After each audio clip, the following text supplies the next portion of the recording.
Kain na tayo? Magugas ka muna ng kamay mo. Baka para iwas tayo sa gym. Yung kuko mo, magkadumi. Pagkain mo dyan, may sakit ka.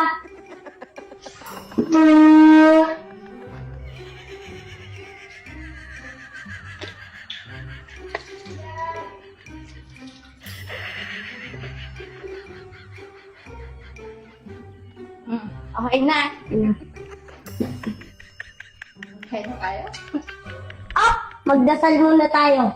Bakit? Di ka ba tinuruan ng tamang asal? Sabihin mo, di ka ba marunong magdasal? Una nga. Sa ngalan ng Ama, ng Anak, ng Espiritu Santo. Amen.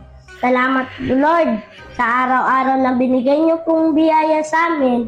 Nagpapasalamat din po ko sa mga nilayo niyo po kami sa mga karamdaman na may sakit.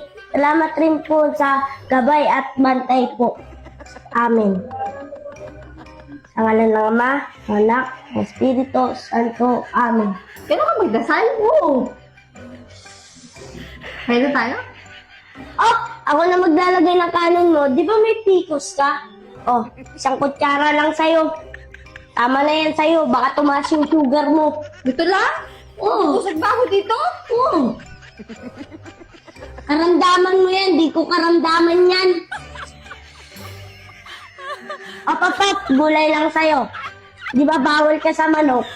Gulay lang sa'yo. Healthy yan. Healthy rin naman yung manok ha. Hindi di yun healthy. Ayan yung healthy. Kainin mo Healthy yan. yung manok.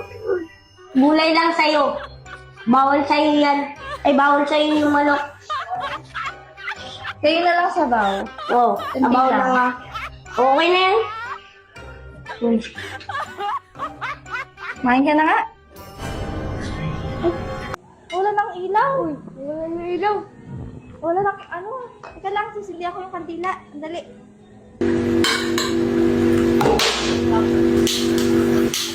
Yun.